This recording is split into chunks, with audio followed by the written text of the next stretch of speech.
तो दोस्तों कल डे 1 शुरू होगा। आज ट्रैवलिंग डे है तो इसको मैं काउंट नहीं कर रहा। हम लोग पोर्ट ब्लेयर की फ़्लाइट पकड़ने के लिए निकल चुके हैं। फ़्लाइट लेओवर करेगी हैदराबाद में, 4 घंटे का लेओवर है और उसके बाद हम पहुंचेंगे पोर्ट ब्लेयर। देखते हैं कैसा होता है, बताते हैं आपको रहते रहते।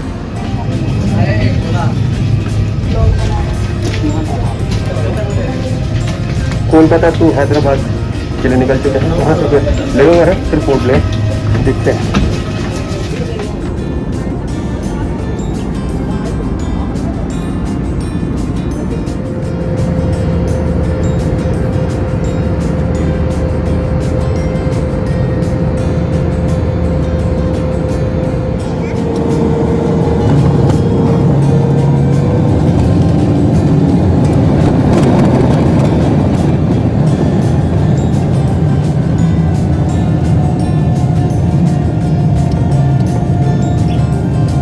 और हम आज अंडमान के पोर्ट ब्लेयर में डे 1 स्टार्ट कर रहे हैं। इसके पहले हमारा कोलकाता से फ़्लाइट था जो कि 4 घंटे लेओवर था हैदराबाद में, और फिर हैदराबाद से फाइनली पोर्ट ब्लेयर। आज सुबह पहुँचे। रात भर की थकान है बट फिर भी घूमने का जोश। और आपको सामने ये दूर दिख रहा होगा वो एयरपोर्ट है। तो एयरपोर्ट के जस्ट पीछे हमारा हॉलीडे होम्स करके एक होम स्टे है। और आज हम यहाँ के लोकल जगह पे घूमने वाले हैं, जैसे कि सेलुलर जेल, समुद्रिका म्यूज़ियम और भी कुछ आपको पूरे दिन का हाल बताते रहूँगा। तो डे 1 की कहानी कुछ ऐसी ही रहेंगी, आपको धीरे धीरे पता चलती रहेगी। और ये एक प्लास्टिक फ्री जोन है, तो याद रखें कभी भी आप पोर्ट ब्लेयर आएँ तो याद रखें साफ़ सफाई बहुत इंपॉर्टेंट है यहाँ पे। और ऑलवेज़ बियर अ मास्क। देखते हैं क्या होता है आगे। This is our cab. Scooty क्यों नहीं लिया उसकी भी कहानी हम आपको बताएंगे। और ये हम एंथ्रोपोलॉजी म्यूज़ियम में आए हैं पोर्ट ब्लेयर के, जो कि हमारा फर्स्ट डेस्टिनेशन है। आपको यहाँ पे tourist guide map of Andaman मिल जाएगा, जहाँ पे आपको हर चीज़ की डिटेल मिलेगी। और यहाँ के लोग बहुत फ्रेंडली है। सबसे पहला चीज़ मैंने यहाँ पे ऑब्जर्व किया, यहाँ के लोग बहुत फ्रेंडली है। Way to museum. इस एंथ्रोपोलॉजी म्यूज़ियम का टिकट के प्राइस है 20 रुपये। ज़्यादा दूर नहीं है। इसके जस्ट बगल में administrative come library and research block है, एंड उसके जस्ट बगल में मेन हाईवे। एंथ्रोपोलॉजी म्यूज़ियम में फ़ोटोग्राफी अलाउड नहीं है अंदर, ना ही वीडियोग्राफी। तो हमें कैमरा बाहर ही छोड़ के जाना पड़ेगा। अगर आपके पास फ़ोन है तो आप अंदर ले जा सकते हैं, मगर वो आप उससे कैमरा यूज़ नहीं कर सकते उसका, या फ़ोटोग्राफी यूज़ नहीं कर सकते। तो देखते हैं अंदर जाके कैसा होता है। और बाहर एक बहुत बढ़िया फ़ोटो है, मैं आपको दिखाने की कोशिश करता हूँ। ये यहाँ की आदिवासियों की नाव बहुत प्रिजर्व करके रखी गई है। लिखा गया है please don't sit on me. सही बात है, बैठना भी नहीं चाहिए लोगों को। और यहाँ पे कुछ चीज़ें हैं, आप पॉज करके इसको पढ़ सकते हैं। आगे बढ़ते हैं। तो अब हम निकले हैं जो पुराने जगह पे छोड़ के गए थे, एंथ्रोपोलॉजिकल म्यूज़ियम। इस म्यूज़ियम के बारे में मैं आपको एक चीज़ बता दूं, अगर आप यहाँ पे आते हैं तो आप north Andaman, middle Andaman, great Andaman, Nicobar island, मतलब पूरा अंडमान निकोबार आइलैंड के बारे में आप जान जाएंगे कि कौन सी ट्राइबल कम्युनिटी यहाँ पे रहती है, उनके रहने सहने का ढंग क्या है, उनके बारे में इन शॉर्ट आप पता कर पाएंगे। 20 रुपये में अगर आपको ये जानने को मिल रहा है और आप अंडमान इसलिए आ रहे हैं तो आप देख सकते हैं। क्योंकि मेरा मानना है किसी भी चीज़ को अगर आप जानना चाहते हैं तो उसके इतिहास को जानना बहुत ज़रूरी है। और सेम यही है, आपको एंटरटेनमेंट यहाँ नहीं मिलेगा बट आपको इन्फॉर्मेशन बहुत कुछ मिलेगी। तो आई थिंक 20 रुपये वर्थ है यहाँ पे। अब हम बाहर निकले हैं नारियल पानी पीने के लिए, जो कि मैंडेटरी है। तो फिर पीते हैं और फिर देखते हैं आगे क्या प्लान है। जो भी होगा आपको बताएंगे। और हाँ, यहाँ पे धूप बहुत कड़ी है, बहुत ज़्यादा कड़ी है, तो उस हिसाब से आप अपना प्लानिंग करिएगा। किसी भी महीने में आप आ रहे हैं, धूप यहाँ पे मैंने पता किया हमेशा इतनी गर्मी रहती है। तो अगर आप कोशिश कर रहे हैं फरवरी मार्च में आने का तो बहुत ज़्यादा धूप रहेगी, बहुत ज़्यादा गर्मी रहेगी। अगर आप कोशिश कर रहे हैं जनवरी या दिसंबर में आने का तो थोड़ी कम रहेगी, बट यहाँ के हिसाब से ज़्यादा ही रहती है मेनलैंड इंडिया से। तो उस हिसाब से अपना प्लानिंग करिएगा। बाकी देखते हैं आगे। अब हम समुद्र का naval marine museum port Blair पहुंच चुके हैं। इसके टिकट हमारे जस्ट पास में 50 रुपये के टिकट है हर एक एडल्ट पर्सन के लिए। यहाँ पे अनाउंसमेंट आप सुन सकते हैं। तो मैं आपको सब कुछ यहाँ पे नहीं दिखाने वाला, बट कुछ कुछ चीज़ें जो आप यहाँ पे आके देख सकते हैं मैं इसकी रिव्यू आपको यहाँ से घूमने के बाद देता हूँ। तो हम समुद्र का म्यूज़ियम घूम चुके हैं।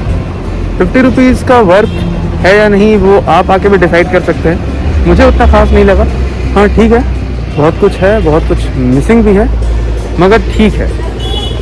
आपको समुद्र के बारे में जानने मिलेगा। 6 रूम्स है, 6 रूम्स में डिफरेंट चीज़ें हैं, देख सकते हैं। तो अब हम सेलुलर जेल के अंदर हैं। कुछ देर से मैं वीडियो नहीं बना पा रहा था क्योंकि यहाँ पे गर्मी ने काफ़ी परेशान कर रखा है। बहुत सारे व्लॉगर या बहुत लोग अंडमान जो आते हैं, पोर्ट ब्लेयर आते हैं, जिक्र करते हैं इस चीज़ का, लेकिन मैं उस चीज़ को भी जी रहा हूँ।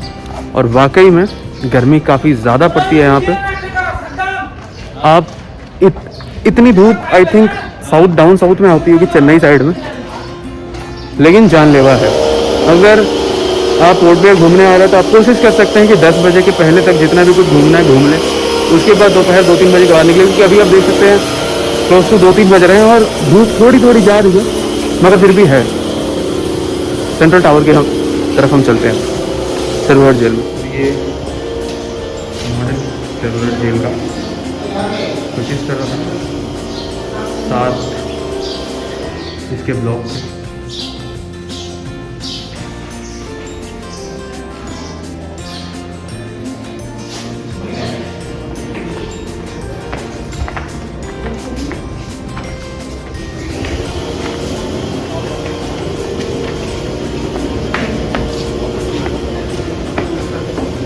ये जेल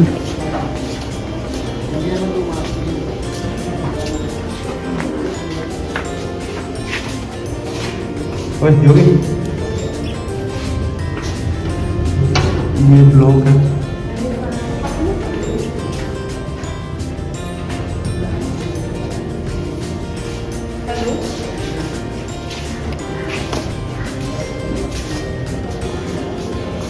तो ये जेल है, इसके अंदर चल के देखते हैं पहले की क्या ज़िंदगी होती थी। और ये आप देख सकते हैं एक छोटा सा खिड़की जहाँ से नाव मात्र रोशनी आएगी। और ये स्ट्रक्चर जेल,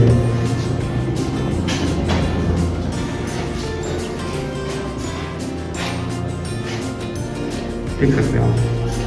इसको मैं वाइड एंगल से लूँ तो कुछ ऐसा है।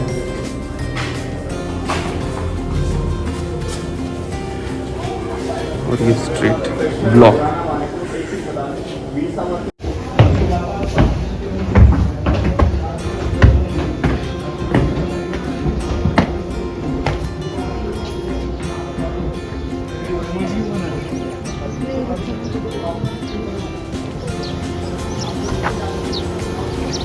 काला पानी।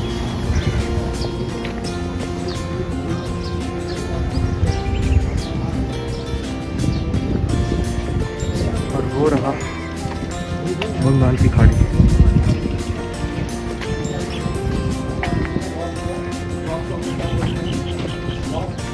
इसीलिए इसको काला पानी कहते थे। हालांकि मुझे ये बताने की ज़रूरत नहीं क्यों कहते थे। और सिर्फ 3 ही ब्लॉक बाकी हैं, 671। फिलहाल हम 6 पे हैं और कुछ रेनोवेशन काम चल रहा है। जो टूट गया उसे फिर से बनाया जा रहा है ताकि टूरिस्ट आ पाएँ। ये देखिए जेल के पीछे क्या भाग। आपने शॉशैंक रिडेम्पशन मूवी देखी होगी, उससे मिलता जुलता कुछ है। अंग्रेज़ों ने वो मूवी 1990 के बाद बनाई, 1980 के बाद शायद भारत में वो प्रैक्टिकली चीज़ किया गया था हमारे आज़ादी के कई 100 साल पहले। देख सकते हैं आप वो समंदर।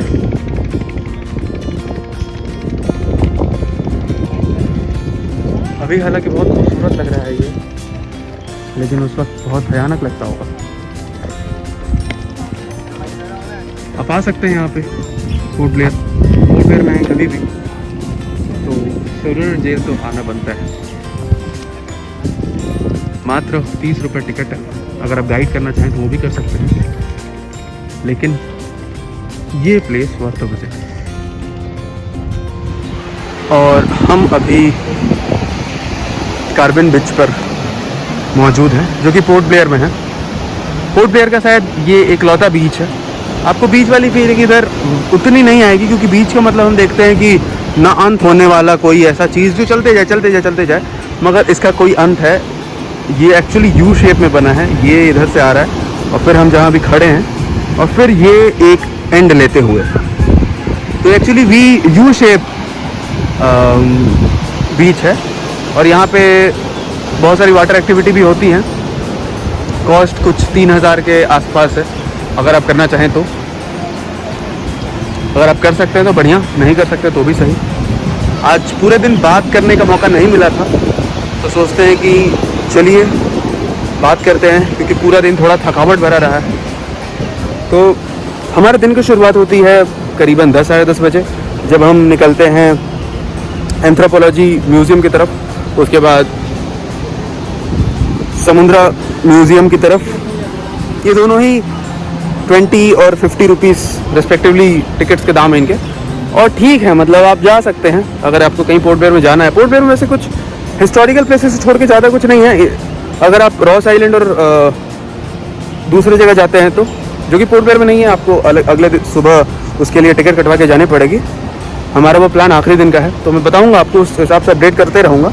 लेकिन डे 1 हमारा शुरू होता है वो दो चीज़ों से। फिर हम जाते हैं एक्चुअली टिम्बर जहाँ सबसे ज़्यादा काटा जाता है, एशिया में सबसे लार्जेस्ट टिम्बर जहाँ काटा जाता है, उसका नाम मैं रिकॉल नहीं कर पा रहा हूँ, मैं डिस्क्रिप्शन में ज़रूर लिख दूँगा, क्योंकि उसका टिकट मेरे पास होगा। हालांकि वो ज़रूरी ज़्यादा नहीं है। वहाँ पे जाके हम काफ़ी एग्जॉस्ट हो गए थे। तो उसके बाद हम गए एक लोकल दुकान पे, जहाँ हमने नींबू पानी पिया, और काफ़ी ज़्यादा गर्मी थी। टेम्परेचर 32-33 शो कर रहा था, बट ह्यूमिडिटी जो यहाँ पे उन्हें पता होगा। यहाँ पे रुक जाता हूँ थोड़ा देर। तो उसके बाद हमारी गाड़ी आई। आज हमने कैब लिया था, हमने स्कूटी नहीं लिया था। रीज़न ये था कि आज हमारा पहला दिन था और हमने सारा जोड़ घटाव भागा गुणा कर लिया था, और हमें ऐसा लगा था कि ज़्यादा बेटर होगा कैब करना। तो हमने कैब किया। कैब का चार्जेस 1800 से 2000 कुछ पड़ा हमें, और उसने हमें पूरे दिन का, आज हमें जहाँ हमें घूमना है वो लेके चलेंगे। तो वो सब कुछ लेके चले। फिर हम सेलुलर जेल गए अभी, और सेलुलर जेल के बाद फ़िलहाल हम यहाँ पे हैं कार्बन बीच।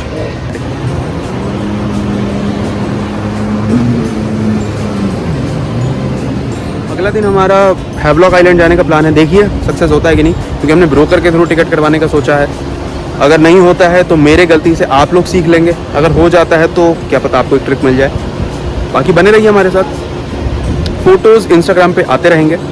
और कुछ पोर्शंस इस वीडियो के डे 1 में एक ही में रखूँगा। मेरा एक्चुअली पूरे अंडमान का ये प्लान है कि day 1, day 2, day 3, day 4, day 5, जो मैं हमारे 4 या 5 दिन बताएंगे, उस हिसाब से मैं वीडियो अपलोड करते रहूँ। और अब हम हैं मरीना पार्क में, जो कि प्रोबेबली हमारे दिन का सेकंड लास्ट स्टॉप होगा। इसके बाद सेलुलर जेल में लाइट एंड साउंड शो है, जिसकी टिकट हमने अर्ली ही बुक करवा ली थी। एडवांस में बुक करना पड़ेगा, आपको ऑनलाइन ही बुक करवाना पड़ेगा। आप या तो यहाँ पे आए करवाओ, या तो आप आ रहे हो तब करवाओ, लेकिन करवानी आपको पहले ही पड़ेगी। तो इससे अच्छा आप वहीं से करवा लो, बेटर रहेगा। यहाँ पे आके इंटरनेट का बहुत लोचा है, और इंटरनेट है भी, एयरटेल में 4G आ रही है, डोंट वरी, ये अच्छी खबर है। मगर सबसे बड़ी इशू क्या है एयरटेल में 4G आने के बाद भी, कि आप कुछ जगह पे उसको यूज़ कर सकते हैं, कुछ जगह पे अच्छे रहेंगे। और बाकी नेक्स्ट प्लेसेस में अगर आप कैफ़े में जाना है, प्रिंट आउट निकलवाना है, तो उसके लिए आपको अच्छी खासी रकम देनी पड़ेगी। एक प्रिंट आउट के यहाँ पे 10 रुपये दाम है। तो आप सोच समझ के करना, जो करना, फालतू के पैसे खर्च करके फ़ायदा नहीं है। और ये सेकंड लास्ट स्टॉप है, और वीलॉग का लास्ट स्टॉप है, क्योंकि अगला स्टॉप जो कि है वहाँ पे वीलॉग नहीं बन सकता है। सेलुलर जेल में जो साउंड एंड लाइट शो होता है उसमें प्रोहिबिटेड होता है कैमरा। तो ये लास्ट स्टॉप है, और उसके बाद हम अगले दिन मिलेंगे डे 2 में, क्योंकि लाइट एंड साउंड शो के बाद काफ़ी थक चुके हैं हम लोगों को नींद आ रही है। कुछ आप सीन देख लो।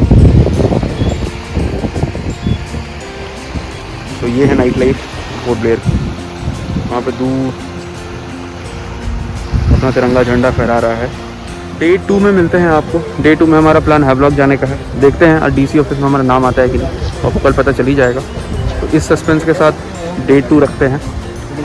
डे 1 अब यहीं पे ख़त्म करते हैं। हम भी काफ़ी थक चुके हैं। सच बताऊं तो साउंड एंड लाइट शो भी देखने का मन नहीं कर रहा, बट क्योंकि बुकिंग हो चुकी है देख लेते हैं क्या है। बट वो उसके बाद डिनर करके तुरंत रूम पे जाके सो जाना है बस, क्योंकि कल सुबह फिर 4:30 बजे उठना है। तो let's see what's in the box.